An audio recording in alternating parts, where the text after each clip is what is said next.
est-ce que jamana bo o ejini mi jo atina jamana ka wogande atina do fara ka wa est-ce que ni ko sere ba fo ngata ba la France doro est-ce que France de be ka mbalina wa bo kuma tiene fle français ou brûler no Angelica anye France gain si ça nganga na projet de développement di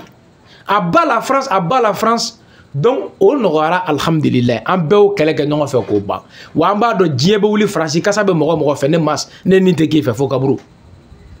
mais anga nani projet de développement de ne proposition kera jamana marabao ni masse ikata lara kana ni masse anga kramo franyo ko kurane ni bibulu kala ni masse anga fo saraka bota la fo tala volonté politique drone mais na anye proposition ke jamana wara munu man kera fe no lube kata alhamdulillah nu ya ke an fene ba fo ni ya fo ba fo no kana comparaison ke ni beta révolution sera c'est le changement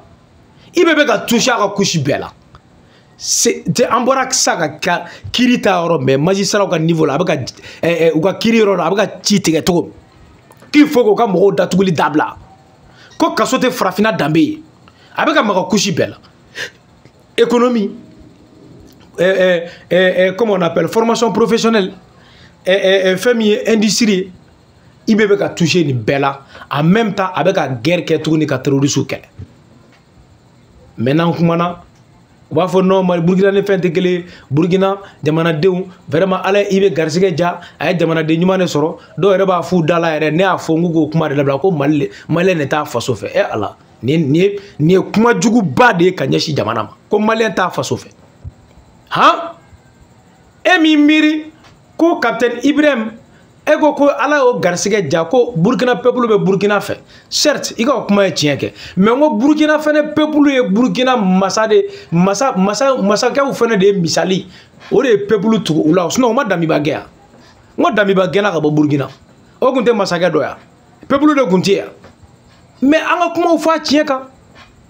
dami bagena orak mar Christian Kabore gena o lube kunte président Blaise Compaoré gena o lube kunte Burkina président ngo peuple de u ge pourquoi peuple moussi parce que nyamoko nyumonte misali nyumonte anga kuma tien fo quoi mais ni kuma na doro faso de njugu afara la farashika o fera gara me meta nunga wari ni ro ko o be ka on qualifier bile ko il va faire francika moko de or que me meta na ngbe francika le ke no fa a'udhu billahi minash shaitanir rajim bismillahir rahmanir rahim allahumma salli ala muhammad wa ala ali muhammad wa salim abalmake alaudinke Mas le patriote Ali Mankando anga bolo sira sanuma sanfɛ n'an b'a wele ko Galafuga 24 ka ɲini an kanubaga bɛɛ fɛ mama bi sɔn an na an ka Galafuga 24 Facebook fara YouTube kan an b'a ɲini aw fɛ n'aw ɲɛ dara video kan a y'a partager kosɛbɛ YouTube la bolodongon diya ye j'aime n'a y'a ta a bɛ fanga di video ma aw ka abonné an ka chaîne YouTube la n'o ye Galafuga 24 a Facebook fɛnɛ bɛ yen o la aw bɛ cloche notification activer n'a ye video kura kɛ a bɛ ladɔnniya k'a fɔ k'an ye video bila an b'o ɲini aw fɛ kosɛbɛ bi amena kuma maska wararali kono babu belebele ba damado be ambolo Burkina jamana kono babu sababe amena do kono bi ka walanga balma olu babu nafaka boko jugo olu babu ka giri o babu ka giri balma babu ka giri mo révélation de be révélation ba amena minkebi namboro la meta feminye Nigeria on ka général mi bora akla anya blanga bolo sraw fe maw chamay asoro kuma te n'a ma min fɔ fɛn min ye Mali jamana Burkina ni Niger ma an bɛna na don babu kɔnɔna la ko walanga bi ka di aw ma n'an bɔr'o la an bɛ taa ko VOA u ka cellule Afrique min tun bɛ VOA Afrique l'Amérique jamana n'o ye Donald Trump n'a ka éléments ye olu de tun bɛ musaka bɔ ni ka don o la ko o ɲɔngirila ça veut dire quoi o datugura an bɛna na don babu kɔnɔ n'an bɔra o la an bɛ taa fɛn min ye Donald Trump albi ale ni Sud-Afrique cɛla an bɛna na don babu kɔnɔ ka walali kɛ o la an b'a ɲini aw fɛ hali bi a ye video partager a partager an b'o ɲini aw fɛ an bɛna na capitaine Ibrahim Traoré ne kun ye an b'a ka justice an ka Ibrahim lamɛn fɔlɔ a bɔra ka kuma min fɔ u ka kiiri tigilamɔgɔw ka lahalaya kan an b'a aw deli an ka jɛ miniti 1 ani dɔɔni don Ibrahim ye min fɔ kasoladon ko ka Burkina an ka jɛ an k'o lamɛn n bɛ sɔrɔ ka na ni kasoladon ka lahalaya dɔ ye k'o d'aw ma bi o ye cadeau ye donc an ka jɛ an ka capitaine Ibrahim lamɛn. Il faut que la justice soit pour tout le monde. Voilà moi mon cheval de bataille. La justice doit être pour tout le monde. Il n'y a pas de justice pour des riches, de justice pour des pauvres, non. Vous savez, il y a combien de personnes aujourd'hui en prison qui n'ont pas été jugées? Environ 4000 personnes. Qui sont en détention, certains depuis des années, sans jugement. Vous trouvez ça, c'est normal? La justice vous dira qu'elle n'a pas suffisamment de moyens non plus pour faire le travail. Il y a les moyens. Je suis contre la prison. Ce n'est pas dans nos cultures. En Europe, on fait la prison, on attrape les gens pour quoi que ce soit aller enfermer. Il y a un service social qui s'occupe des trucs. Ceux qu'on attrape enfermés ici, qui s'occupent de leur famille. C'est ça le problème. Donc il faut qu'on réforme. On ne peut pas se comparer aux Européens sur ce volet-là. Ils sont loin en avance. On ne peut pas prendre les textes et puis venir appliquer ici. Moi, je suis farouchement contre la prison. C'est pourquoi j'ai dit depuis l'année passée au CSM, je veux qu'on puisse modifier les textes pour que lorsque quelqu'un qui part voler un mouton, ben dans un garage, il a volé un moteur, aller vendre quelque chose, il cherche, on sait bien qu'il a faim. On part le faire travailler. Il va rembourser ce qu'il a volé. Donc les détenus pourraient être des VDP à l'avenir pour le Burkina Faso. Ils vont travailler. Si dans les prisons, les gens commencent à vous dire, nous voulons aller nous battre pour la nation, vous êtes prêts à libérer ces bras valides-là qui sont dans nos prisons pour aller lutter pour le territoire? Mais ils vont aller, ça dépend de ce qu'il a fait. Si ce n'est pas un criminel. Okay. Parce que j'ai dit la prison, c'est pour ceux qui tuent. C'est-à-dire les criminels. Et quand on dit criminels, il y a les criminels, les tueurs en série. Il y a aussi ceux qui font les gros crimes économiques. C'est des criminels parce que par leur faute, des gens meurent. Eux, il faut la prison. Mais même le crime économique, je suis d'accord pour la prison, mais il doit rembourser ce qu'il a volé d'abord. Aujourd'hui, les gens volent des milliards, on les attrape, on les met en prison. Il accepte purger sa peine, il sort, il bouffe ses milliards. Il n'y a rien. Ambora Saka, Captain Ibrahim Traoré, la main, Akila, et la fameuse Rokmaina. Journaliste Soubeka Nininka, à Koko, avec Captain Ibrahim, quand l'ebe Kasso, quand l'été Kassolado fait, quand les rebe Kassolado contrôle, Burkina Damana Kono. Qui be Mogomimne, qui faut que justice ka barake. Tchaba Nina Kono, Koube Barala, ko moins qu'est-ce que vous me moins côté. Qui beta mogodobe e beta mine ko aye moteur chien walma aye sagado chien parce que ni ay aboke ko kongo de be ala on ko be jete ba fo zomiseni e bo mine kata datugo ko jomba ka dema balo ko donc il faut chercher un moyen ka tigi la bara aka bara dike e ala ka barka do Ibrahim na ko il faut un moyen ika la bara aka barake comme mogodo be kaso d'abord quand on anta européen fait quand nous ka jenatique te clé mami mana saga suye kato datu walma mogo mana moteur do suye kato datu zoomsen do ko mina kato datu te kaso ra ka kongo de bala mais ebse ka atigi la recycler ka la bara aka se ka bara ke pour que ba kisi suellement parce que kongo de abla suye la quand on anta tu babu fait ko fait be frate prison ko kaso mai ko kaso te farafina dambe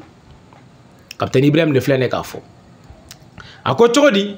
ako ko ngasa ko kaso dabora mamunu be ma fa ke ka mogo fa ni mogo fa ko kaso dabora mogo fa la de doro kam ani o kofe ko mogo munu be jamana nafolo baw chuen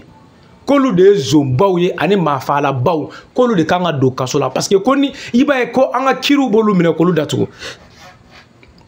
ka wakati di uma wakati be dafa o be kla ka bo be kla ka nuko milliard chuene o be kla ko duntugi ko kaso e nafa jmenya. Donc, quand elle était gênée au dé, Burkina, Koko de Dabla, oh, Nemas, on me proposition quelque ma bête, on me proposition quelque. Mais comment on a proposition, on me clou, oh, solio, on va faire femme bête. Ante ka lamine ka takabara kene Burkina be ka ngo proposition takabara kene abe san kele ou be san flabo bi ne mas dalaka ne be ka ke ayi nganga fereke nganga jamana soro kasola deun nganku la bara ku recycler pour que après prison be se ka préparer pour leur réinsertion dans la vie sociale ngo be se ka ke tomi on ba kule la on Burkina capitaine flene ka mifo bara de kolosolo no nyona capitaine te pando kuna ka doto c'est ça une révolution anya et si ça Captain Ibrahim Traoré aka kasoladon ku takataka nu ye tiseran ku dege geseda ka gari ani anga danfanu obe koloso nyona tomi ne an ka matière première ou anga kori glane yana nga bedon kata kasoladon ne tale fleur Burkina ka formateur uta awmaye u keleno ka fenko u nyera la pour que femme minu nyera la o lieu kasoladon mais ate minu nyera la o lieu kasoladon nga garder pénitentiaire ani formateur ou le bora a tolu nyala lu be ka kuma bon ni ko kibe ni kuma fo o ba fo ka on de faso ko sego nango ka me révolution tasra era doro ba fo ko no ko on de faso de juguye ambe transition contrôle la ameni keta kasoro olubu tade soro akono o tɛ o de fɔ olu b'u ta de sɔrɔ ni min b'a ta sɔrɔ donc o bɛ a kɛ b'a fɔ ko anw de ye fasoden jugu ye o bɛ anw de bila fasoden juguya la k'a sɔrɔ an bɛ proposition minnu kɛ bɛɛ b'a dɔn k'a fɔ ko proposition hakikaw de don proposition hakikaw de don bi ne ye nin fɔ a mɛnna n ko an ka fɛɛrɛ kɛ an ka jamana kɔnɔ kasoladenw n ko mécanicien bɛ t'i yɛrɛ sɔrɔ kaso la gesedala bɛ taa yɛrɛ sɔrɔ kaso la tailleur bɛ taa yɛrɛ sɔrɔ kaso la soudeur bɛ taa yɛrɛ sɔrɔ kaso la n ko jamana i b'a ye bi n'i minɛna k'i datugu kaso la gɛlɛya fɔlɔ-fɔlɔ min na ne capitaine Ibrahim b'o fɔ ko jɔn b'a ka denbaya balo a ka denbaya ka balo i b'a sɔrɔ o sirilen don ale la donc a bɛ tila ka taa kaso la a ka baara bɛ jɔ o kɔrɔ di a bɛ don ne dɔ ma bɔ a ka dɔnniya la foyi tɛ fara a kan nka an ka fɛɛrɛ kɛ an ka mécanicien kɛ yɔrɔ dɔ dilan ka bila mécanicien bɛ t'i yɛrɛ sɔrɔ kaso la jamana ka mobiliw ka entretien o musaka yɛrɛ bɛ se ka don o da fɛ ni u bɔ wagati sera ka atelier labɛn u ye u bɛ sɔrɔ ka jamana ka impôt u bɛ contribuer o la donc u bɛ dɔnniyaw sɔrɔ menuisier bɛ ten soudeur bɛ ten jamana ka baarayɔrɔ porte jamana ka bureau baarayɔrɔw la u bɛ se k'olu dilan soudeur bɛ porte labɛn atelier ba bɛ dilan ka bila u bɛ porte fɛnɛ dilan k'o bila feereli yɔrɔw la faamaw b'a san ka se ka taa d'u ka sow la a bɛ se ka hali exporter ka taga n'a ye kɔfɛ ka taa feere n'u ye comme on appelle design ɲɛnama kɛ a la ne ye nin bɛɛ proposition kɛ mais an bɛ k'a kɛ an bɛ kulo la diɲɛ don o don an bɛ n'an tɛ ɲini ka so wele mais a tɛ ka ta Burkina filɛ nin k'a ta bi ka baara kɛ n'a ye vraiment alhamdulilayi ni an ka hakilina n'a labaarala capitaine fɛ a ɲɛna parce que an b'a dɔn révolution sira ye fɛn min ye ne mas ne b'a dɔn aw kana siga la dɛ parce que an ye bɛ dɔw la quoi ni ko kɛra dɔrɔn n bɛ ta sɔrɔ yɔrɔ min na dɔrɔn n b'a essayer ka a kɛ i b'a fɔ n tɛ na ni proposition ye kuma bɛɛ e de bɛ tanuni na kuma bɛɛ e de bɛ tanuni na ko mana ni projet min nana daminɛ i bɛ wuli k'i jɔ k'o soli o i t'o pour nos contre lajɛ nin ka ɲi an ma wa nin ma ɲi an ma wa an ka yan lajɛ wa an ka yan bila wa mun de kan ka fara a kan pour que a bɛ dafa joona pour que a dɔ bɛ se ka fara a daraja kan mais e t'o kɛ dɛ fo aw bɛ na ni parce que n bɛ n ta sɔrɔ aw bɛ na n'o kuma ye k'o don proposition tɛ yen solution tɛ proposer majɛ min b'a la a da tɛ se k'o fɔ parce que i b'i ta sɔrɔ a kɔnɔ ɔ ni anw minnu ko k'an b'o fɔ o bɛ tila k'a fɔ k'an ye fasoden jugu ye anw bɛ faso dilan ni ne mas plus précisément n'o de fɔ n ko ne bɛ kuma ne wasalen anw bɛ faso in ne bɛ faso taɲɛ de fɛ faso bɛ se ka dilan cogo di jamana bɛ wari min bɔ san o san ka fossé dingɛw labɔ kasoladenw mana bila a baaraw la ɲama ka ɲama cɛ ka tila ka usine yɔrɔ dɔw créer ɲama bɛ se ka recycler cogo min na k'a yɛlɛma k'a bayɛlɛma ka kɛ fɛn wɛrɛw ye pour que ɲama o tɛna Bamakɔ jɛya wa est-ce que n'o kɛra mɔgɔ min bɛ bɔ kaso la hali n'a sɔrɔ menuisier tɛ fɛn wɛrɛ tɛ bololabaarakɛla tɛ a ye a métier tɛ a la n'a bɔra a tɛ se ka don o usine na ka baara sɔrɔ yen wa est-ce que jamana bɛ o usine min jɔ a tɛna jamana ka waganden a tɛna dɔ fara a kan wa est-ce que nin ko sera i b'a fɔ an ka taa a ba la France dɔrɔn est-ce que France de bɛ k'an bali nin na wa bon kuma tiɲɛ de filɛ Français birilen don an jeli kan an ye France gɛn sisan an kan ka na ni projet de développement de a ba la France donc o nɔgɔyara alhamdulilayi an bɛɛ y'o kɛlɛ kɛ ɲɔgɔn fɛ k'o ban wa an b'a dɔn diɲɛ bɛ wuli France kasa bɛ mɔgɔ fɛ ne mas ne nin tɛ k'i fɛ fo kaburu mais an ka na ni projet de développement de ne proposition kɛra jamana marabagaw nin ma se i ka taa lahara ka na nin ma se an ka karamɔgɔw fara ɲɔgɔn kan ko kuranɛ ni bibiliw kalan nin ma se an ka foyi saraka bɔ t'a la foyi t'a la volonté politique dɔrɔn de don mais n'an ye proposition kɛ jamana wɛrɛ minnu b'an kɛrɛfɛ n'olu bɛ ka taa alhamdulilayi n'u y'a kɛ an fana b'a fɔ n'i y'a fɔ u b'a fɔ non a kana comparaison kɛ nin bɛ taa a bɛ taa révolution sira c'est le changement i bɛ ka toucher a ka couche bɛɛ la an bɔra sa ka kiri ta yɔrɔ mais magistrats ka niveau la a bɛ ka u ka kiri yɔrɔ la a bɛ ka ci tigɛ cogo k'i fɔ k'u ka mɔgɔw datuguli dabila ko kaso tɛ farafinna danbe ye a bɛ ka maga couche bɛɛ la économie comment on appelle formation professionnelle fɛn min ye industrie i bɛ ka toucher nin bɛɛ la en même temps a bɛ ka guerre kɛ tuguni ka terroristes kɛlɛ maintenant kumana u b'a fɔ non Burkina ni fɛn tɛ kelen ye Burkina jamanadenw vraiment ala i bɛ garisɛgɛ ja a ye jamanaden ɲuman de sɔrɔ dɔw yɛrɛ b'a f'u da la yɛrɛ ne y'a fɔ n k'o kuma de labila ko maliyɛn de t'a faso fɛ ala nin ye kuma juguba de ye ka ɲɛsin jamana ma ko maliyɛn t'a faso fɛ han e min miiri ko capitaine Ibrahim ego ko ala yo garsige ja ko Burkina peuple be Burkina fait certes iko kuma e tien ke mais ngo Burkina fene peuple e Burkina masa ka u fene de misali o de peuple tu ula sinon ma dami bagea ngo dami bagena ka bo Burkina o kunte masaka do ya peuple de kuntia mais anga kuma u fa tien ka dami bagena orak mar Christian Kabore gena o lu be kunte président Blaise Compaoré gena o lu be kunte Burkina président ngo peuple de u ge pourquoi peuple moussi parce que nyamoko nyumonte misali nyumonte anga kuma tien fo quoi mais ni kuma na doro faso de njugu afarala farashika o fera gara me meta nunga wari ni ro ko o be ka on qualifier bile ko iba fo un français ga mogode or que me meta na ngumbe français kele ke no fa anga miri ko an kana so jeunesse no refo malin jeunesse yana na me baraka anga barake parce que anga mille fleni ni dona kono ni ala ma farika o proposition be kiye o be ke be an bete na nan sigi ka man ta fo plateau ka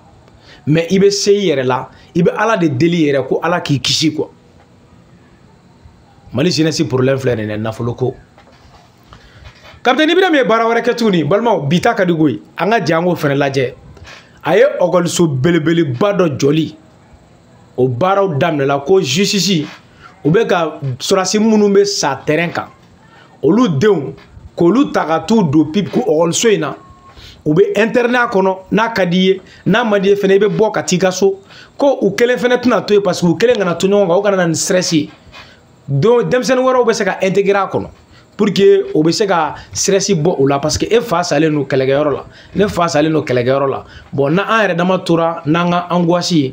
ani mirina o be na nyona o mai ne mo woro ba ntela lu bi na ni joie ne fe munu yi parce que nous avons conclu notre télé donc nous savons anga dimi ko en fait donc ibai odila oyo okuma ayo fa kono mais anga je anga capitaine Ibrahim yere la me follow ame soro ka signana.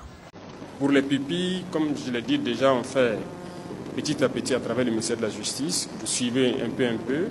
Ils étudient les dossiers et on classifie les gens donc dans la liste des pupilles de la nation. Mais en plus de tout ça, il y a beaucoup de choses qui sont prévues parce que il est prévu de construire des écoles Karma pour les pupilles de la nation, pour les prendre en charge. Et que ce soit entièrement gratuit, toutes les commodités qu'il faut. S'ils veulent être internés, qu'ils puissent être internés. Pour ceux qui ne veulent pas être internés, qui veulent aller et revenir, en tout cas, on mettra tout en œuvre. Et pas seulement qu'ils soient eux seuls entre eux, d'autres personnes pourraient intégrer, mais les écoles seront destinées aux pupilles de la nation. Et en plus de tout ça, il s'agit de faire l'école, certes, mais il faut les suivre et pouvoir les intégrer. Donc beaucoup de données ont déjà été colmatées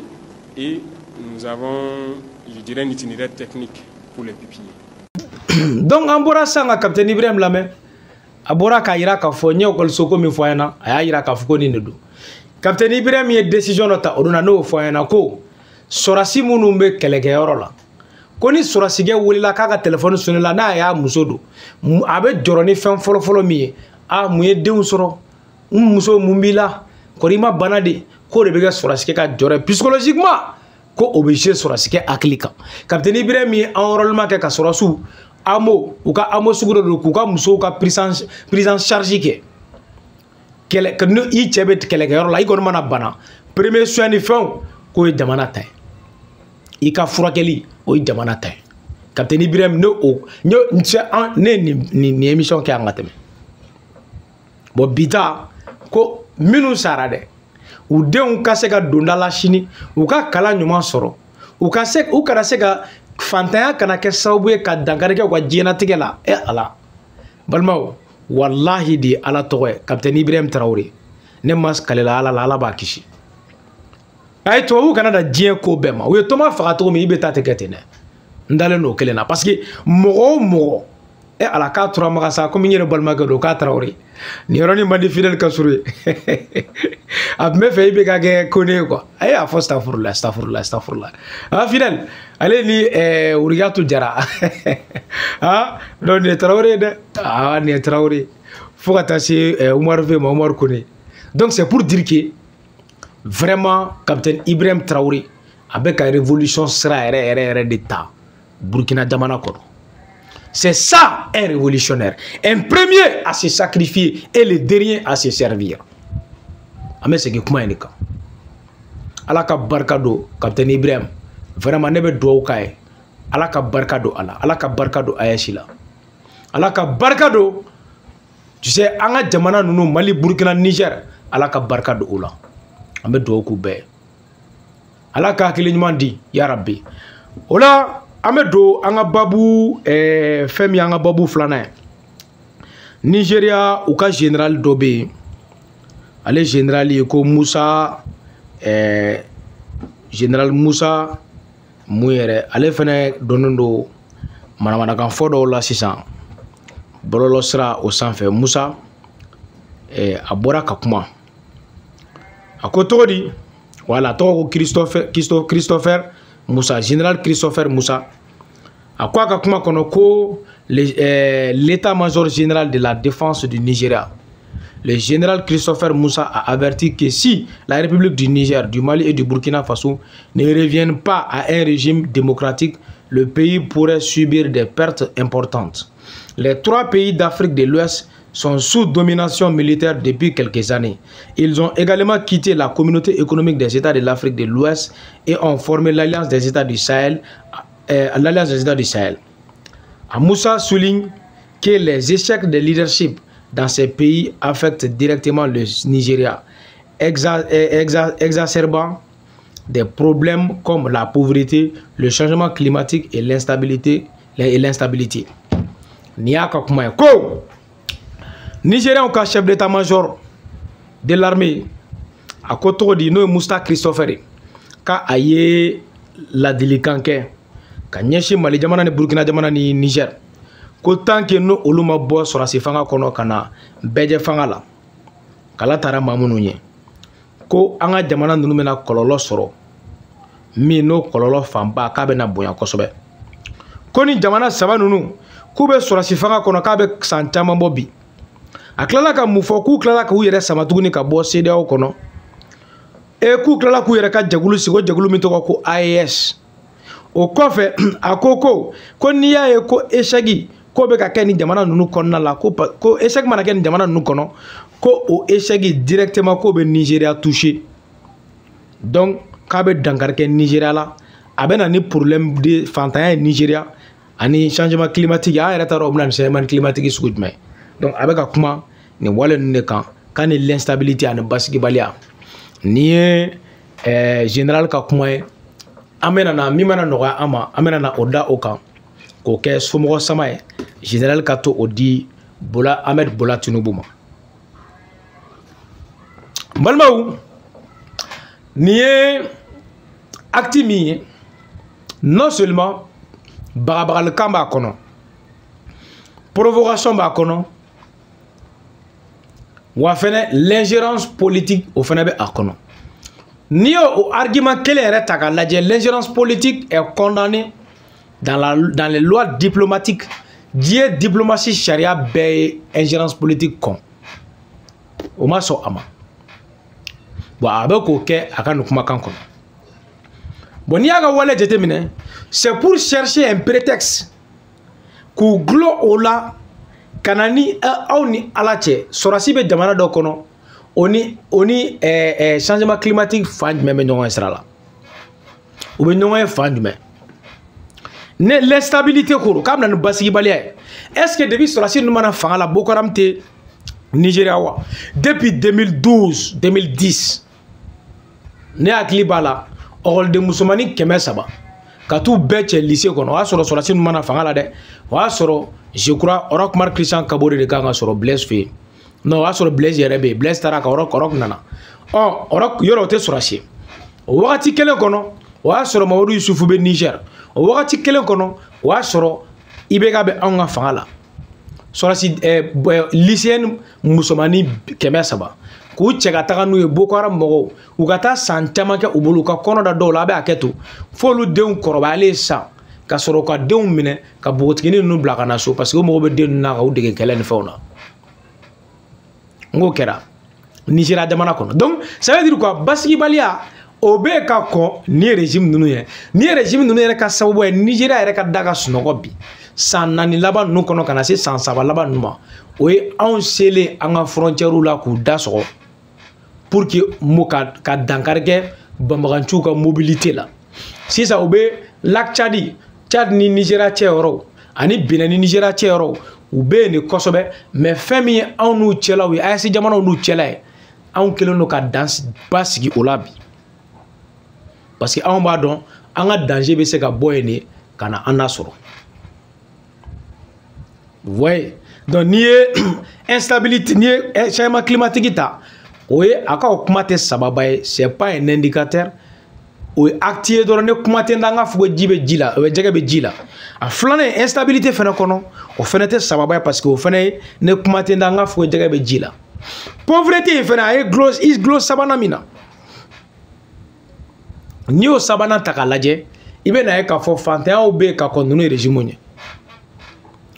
Banque mondiale y'i kɔ don anw de la olu bɛ juru don anw na an ka créanciers de bɛ ka nɛgɛ k'u kana wari di anw ma est ce que Nigeria ka créanciers tɛ ka wari di u ma wa est ce que Nigeria ka juru donnaw Banque mondiale ni fɛnw est ce que olu tɛ ka wari di Niger est ce que ni Nigeria kɛlɛla wa donc kuma in tɛ tiɲɛ mais ne b'a bila min kɔnɔ AES jamanaw ka t'u ci fɛ u kana bɔ ka nin jaabi u k'a kɛ i b'a fɔ foyi ma kɛ quoi ka nin to yen ten dɔrɔn k'a kɛ non-lieu ye parce que nin ye manamanakan fɔla de ye an bɛ se ka min fɔ nin ko la o y'o ye n balimaw an bɛna na an ka babu sabanan na fɛn min ye États-Unis jamana ye balimaw k'a solen ninnu ye États-Unis ni fɛn cɛ fɛn min ye Sud-Afrique jamana voilà n bɛ ka babu de ɲini tan Sud-Afrique jamana a gannen bɛ kosɛbɛ ale ni États-Unis ni ɲɔgɔn cɛ Sud-Africains ka ambassadeur n'ale tɔgɔ ko Ibrahim Rasoul États-Unis ye tile fila di 72 heures di a ma k'a k'a ka koso a n'a ka kasaw cɛ samedi le 15 kunu o y'o di a ma ko a déclaré la persona non grata k'a ka bɔ États-Unis jamana o kɔnɔ k'a sababuya kɛ fɛn jumɛn États-Unis ka diplomate n'o ka chef de la diplomatie ale bɔra ka kuma min fɔ a y'a yira k'a fɔ ko u ka ni ambassadeur ko a ka bonya tɛ ka ɲɛsin Donald Trump ka fanga o ma o kɔfɛ ko a kɔni ko a bɛ wale minnu kɛ ko wale ninnu k'olu bɛ bila fɛn minnu kɔnɔ n'o ye Marco Rubio ye o y'u ka Amérique ka diplomate ɲɛmɔgɔ voilà le chef de la diplomatie américaine Marco Rubio ale de bɔra ka kuma in fɔ k'a bɛ to ka haïr o kɔrɔ de a bɛ to ka wale minnu kuma minnu kɛ a n'a bɛ wale minnu kɛ k'o bɛ dankari kɛ ka se ka discrimination kɛ maaw ni ɲɔgɔn cɛ o ka gɛnkun kɛra nin ye États-Unis ka prétexte ye Pretoria o fɛnɛ bɔra k'u ka ŋaniya yira n'o ye kunun u ka Cyril Ramaphosa o fɛnɛ bɔra ka riposte kɛ politique de réciprocité u y'o ta k'a yira k'a fɔ ko nin wale min filɛ ni Amérique y'a ta k'olu ma jɛn n'a ye wa fɛnɛ k'u ma sɔn a ma parce que ka sababuya kɛ ko l'Amérique jamana ye Ala de minɛ olu kɛlen kɔ ka Amérique jamana ka bila o ka hakilina ka u ban ka dogo o ka hakilina kɔ fɛn min Israël ka waleya ye ka ɲɛsin Palestine ma ko o de digilen bɛ États-Unis na États-Unis ye Ala minɛ a ka dɛmɛ minnu tun bɛ taa olu fɛ yen k'o bɛɛ tigɛ o m'a bɔ tuguni ko a bɛ ka tila ka diplomatie bere ta tuguni k'a fɔ k'u b'olu ka jamanaw kɛlɛ diplomatie sira fɛ k'a sɔrɔ olu m'a min u m'a bɔ vraiment ko wale k'olu tɛ jɛn ni a ye k'olu ma sɔn États-Unis ka hakilina in ma ko États-Unis bɛ ka nin kɛ kun min kama k'olu y'u banni min kɛ k'u ka politique ta parce que u ye jamana min ta a yɛrɛ a ka hakilina bɛ a yɛrɛ bolo olu y'u banni min kɛ ka États-Unis kɔkɔrɔma don Israël ko la k'o de kɔlɔlɔ filɛ nin ye États-Unis kɔni ye min fɔ o kɔni ni nin cɛ o ka jan ɲɔgɔn na bon n'i ye kuma yɛrɛ fɛnɛ tiɲɛ ta k'a lajɛ i b'a ye k'a fɔ Cyril Ramaphosa Sud-Africains ye communiqué min kɛ o ka président o de ye sababa ye parce que États-Unis mɔgɔ tɛ se ka baga mɔgɔ ma ka a gɛn ten ka problème bila i n'a ka diplomatie cɛla la surtout jamana min ye Sud-Afrique ye Afrique kɔnɔna la sur le plan commercial économiquement u wulilen don k'u jɔ kosɛbɛ u kolo la bon n'i ye États-Unis karalen ye ka nin kɛ ka sababuya kɛ ko non ko ambassadeur de tɛ Donald Trump ka fanga fɛ est-ce que diyagoya don a ka kɛ Donald Trump fɛ wa est-ce que diplomatie sariya la diyagoya de don a k'a fɔ k'ale bɛ Trump de fɛ mais ale bilakun ye ka taa pour créer une relation d'entente entre les deux États mais ni États-Unis y'a dɔn k'a fɔ ko olu kɔni na a cɛla fɛnɛ baara bɛ ko a tɛ se ka bɛn la na u bɛ se k'o fɛnɛ tiɲɛ u bɛ se k'o kɛ certes u bɛ se k'o yɔrɔ kɛ mais ce qui est sûr États-Unis ka laɲini kɔni tɛ sababa ye par rapport à ce que Cyril Ramaphosa a dit, ni ko jitemne be ko nglo o de la ko États-Unis me ka Sud-Afrique nyanki de parce que Sud-Afrique ou bani mi kera u bolo donc u b'a fɔ ko a fɔ k'aw sasa aw tɛ nin chef la aw kana kɛ fo aw ladi aw ka kɛ misali ye jamana wɛrɛ ma o la ni États-Unis nana ne ka décision ye ko n b'a ta Nations Unies na diyagoya don jamanaw bɛ tugun kɔ parce que ni min m'a ta n ka dabada ma ni min bɔr'o la n bɛ Sud-Afrique ta ɲɔgɔnna kɛ o la nin y'o misali de ye donc ne ka yeta la farafinna bɛɛ de kan k'i rejoindre Sud-Afrique la nin na États-Unis ka ko in na k'a yira k'a fɔ ko u ma jɛn ni a ye donc an bɛ se ka min fɔ nin ko la o ye o ye. N'an bɔr'o la an bɛ taa balimaw fɛn min ye Marine Le Pen an kun y'a ka nali fɔ Tchad tiɲɛ na ne dabali banna fɛn min ye Marine Le Pen ka tagali la Tchad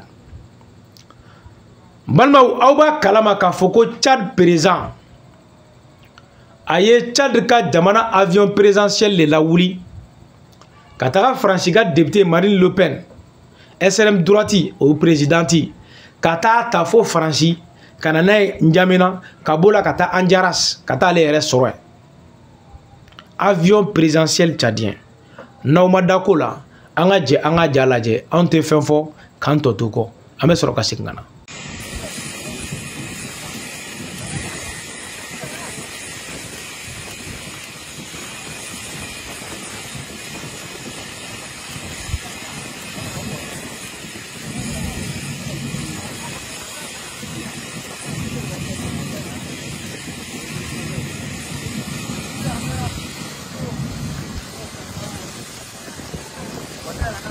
Balimaw aw ye ko ye dɛ Mahamat Idriss Déby aw bɛɛ y'a ye sisan bon imagine n'i ye Tchad président ye ka nin kɛ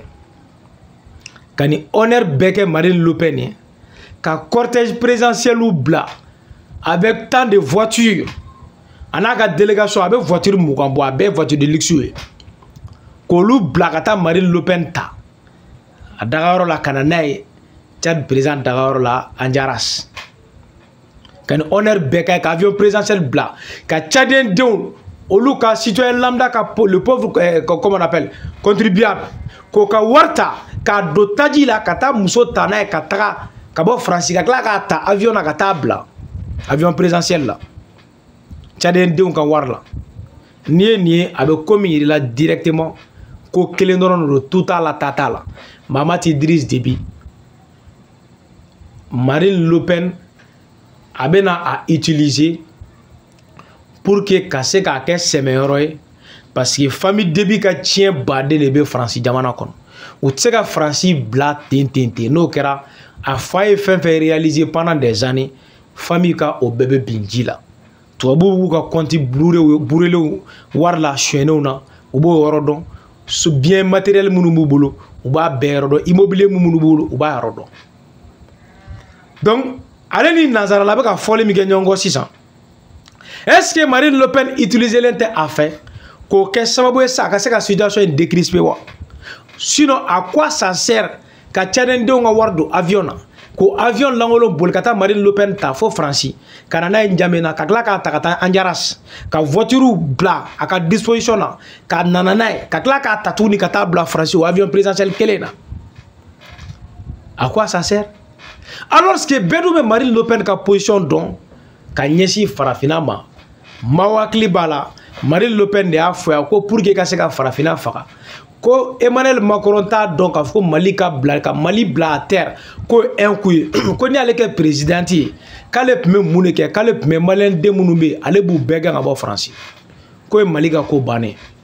ko Mali ye fitiriwale jamana ye Marine Le Pen de y'a fɔ a don Choguel le bɔra k'a jaabi k'olu ka sɔrɔsi 50 ni kɔ sara anw fɛ yan ka Mali dɔgɔya ka farafinna buruja elle est hostile au noir a tɛ farafin fɛ e ka tila ka na tugu o la ka teriya sama ne ye nin de fɔ mais NJK dɔw bɛ olu tɛ ko ninnu faamu n'i ko ko i bɛna don AES la dɔrɔn olu bɛ ndunu ni damaw de ta ka sɔrɔ ka tɛgɛrɛ fɔw daminɛ a bɛ k'olu kɔnɔ k'olu bɛ k'o kɛ k'o bɛ AES manja de non AES ka manja dépanner don AES ka baara de la AES ka manja dépanner don AES ka peuple de la a dépanner don dɔrɔn de la sinon tubabuw ayi mais ni peuple jɛra n'a ye awɔ o y'a bannen an b'o de bila hakili la an ye Togo ta ye o bɛ ka ninnu damaw fɔ Togo président ninnu Tchad ka famille be togo min togo président fene beti aussi ou bomani to bolo de fango kuma tien de fonyo mais na men dunu ni ndama ta fan befe solio Tchad bena do ayasila solio togo bena do ala sans chercher à comprendre ou jamana nu ma o jongo kuma flene de à côté ni Tchad masage ayeni neke donc ame bo babula balma ame ta ko Patrice Talon mena ke 4 na ke candidat Féminin Bénin jamana konna Patrice Talon ka ko abe placito ma wéré bolo an koni interview la ala soro afin que le président béninois a déclaré vendredi qu'il ne briguerait pas un 3e mandat en 2026. Ko Patrice Talon a interview do accordé Jeune Afrique au interview aya ira ka foko kala film me kana le 2026 kono ka le tina ke chebo e koy ka tina 3e mandat ka tina ke bon ni ko gibe fene analyser ni laje ni me ko kele ndoro ne di ima o folo e jume o kele jume Patrice Talon ni ay kanike aka succession préparer le no kaban pour que ay baramunu ke katema no kanana mine ala ça veut dire qu'il a déjà préparé sa succession avec la France pour que kaseka dankarke kaseka dansigike akola abo drone ira donc antemen babu kono ka fori daw bema ka befu ka Fidel Castro fo ka connaît depuis France ou ka tout dara France Fidel